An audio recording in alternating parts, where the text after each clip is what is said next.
All right, so here I am with another Zoom tutorial for you.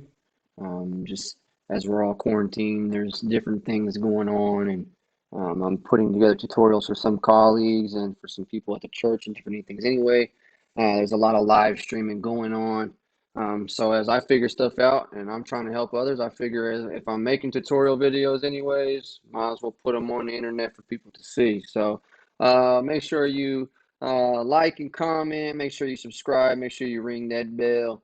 That way you can see when I got some stuff going on. I'm starting off with some random stuff, but really specifically, since a lot of people are using the Zoom and a lot of people are using the Google Meets and different things like that, I'm going to go ahead and create some tutorials since I'm making them anyways, and hopefully to help you out. Now, some of them right now are at a beginner level because I am at a beginner level. So as I grow, I hope that you'll grow. I hope that we can develop a following. And it won't just be these types of videos on this page. I hope to develop all kinds of different things. So anyway, here we go. Today's tutorial is really just to help you. What is today? April 19th, 2020. It's about 5 p.m. In central of the United States. In good old Lawton, Oklahoma. L-Town, stand up. The great 580, baby. Anyway, I just love where I'm from, but it's out, man. There's a lot of stuff been happening with Zoom. They're calling it Zoom hacking or Zoom bombing or whatever. So the first thing you need to understand when it comes to making sure that your Zoom is secure and private is don't just give your link out to anybody. I understand if you're a teacher, you got to give the link away, but make sure that they understand you can't be sharing the link out unless they want their session to be interrupted or whatever. Okay, so make sure that you do not give out the invitation information, whether it has a meeting ID, a link, or a password or whatever, to just any random person. And that's just, to me, that's common sense, but it's all good. So check this out. I'm sharing my screen with you here, recording this so you can see. As a host, I have a bunch of different options here at the bottom of my screen. I always like to turn on the participants pane.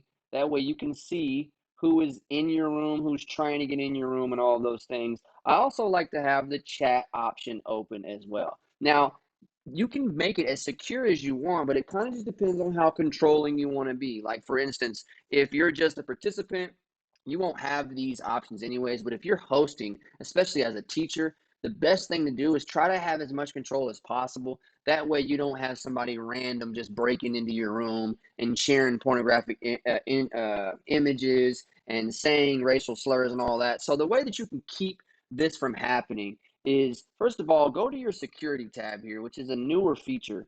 Make sure that we enable our waiting room. You see that that's checked.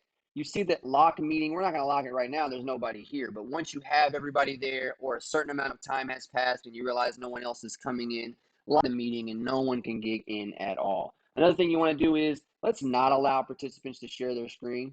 Uncheck that. Let's not allow them to rename themselves, because I have students that will call themselves a pimp named Slickback just to be funny, and he ain't got no girl. I don't know why he calls himself that. Anyways, so in security, just the only thing that I leave open is chat, because chat has its own security features as well. And you can find that over here in right here at the bottom when you got these three dots. Obviously, I'm using a Mac, iMac, but it should be quite similar on the PC version of this program. Who can the participant chat with? You can choose if you only want them to be able to talk to you instead of sending notes to their classmates or having people in the meeting talking back and forth or whatever while you're trying to speak. You can control who they talk to. Now, most meetings, like if I had a teacher meeting, it'd be everyone public. We could talk to each other and stuff like that. But you just don't know that there might be somebody talking about how your head looks. If your camera's on and you ain't did your hair, there's a chance that I'm in here doing a private chat with somebody because it's set to everyone public privately. So if you don't want that to happen, you can mess with any of these. If you don't want them to be able to talk to anybody because, I don't know, you're Hitler, I don't know, you hit no one. Either way, it's kind of at your disposal. What I do is I say, especially start off with, I do everyone publicly, or I'll do host only. That way, only I can see it in case somebody goes in there and does something crazy. Now, I have the ability to talk to everybody as well. And since I'm the host, I have the ability to send some private messages and whatnot. So there's different safety features there. That's pretty much it. You want to make sure you can see your participants by clicking that. You want to make sure that your chat box is open so that you can see everybody. And don't allow them to chat privately. If you don't care if they chat private, that's okay. And beware if you do everyone publicly, if somebody just happens to be a computer person and has the hacking ability, they're going to have to work pretty hard. But even if you're worried about that, make it to where it's host only, where they can't just come in the chat feed and just say random stuff. Because even kids in my class that I'm allowing into the Zoom can be silly like that sometimes. So it's all good though. So security tab is your best friend. Now there are times where I might be in here with another teacher, or I need the student to share with me what's going on. I will then go back in. I will allow them to share the screen, and there's a feature on share screen. Let me show that with you real quick. Let me go to the desktop. If you haven't seen my video on how to share the screen, it's just a beginner's tutorial, much like this one, if you want to go and check that out on my page. So you can change the way that you're doing these things. Hold on a minute. Let's see here. Can I change my display at all? Let's see. Let me change my display real quick.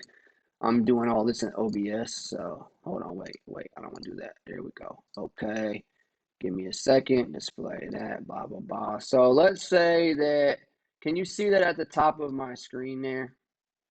I don't know if you can see that or not. Let me fix this.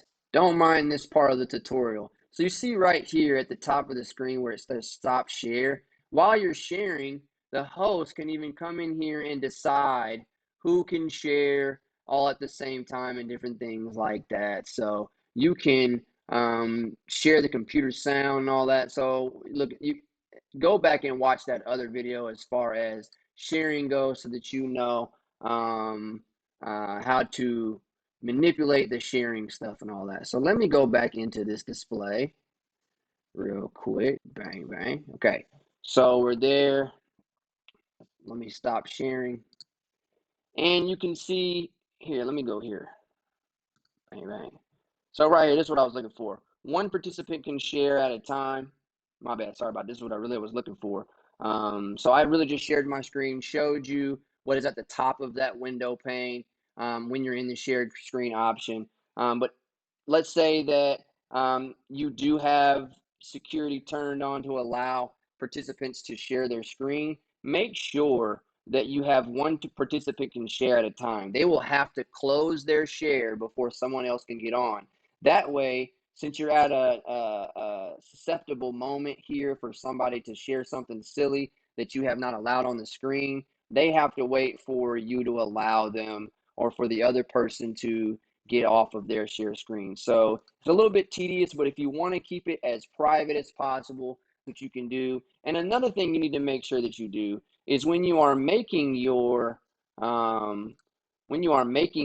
meetings, right? You need to make sure that, let's see, if I'm to meetings and I want to schedule a meeting, I need to make sure that I require a password, and then you can come up with any password you like.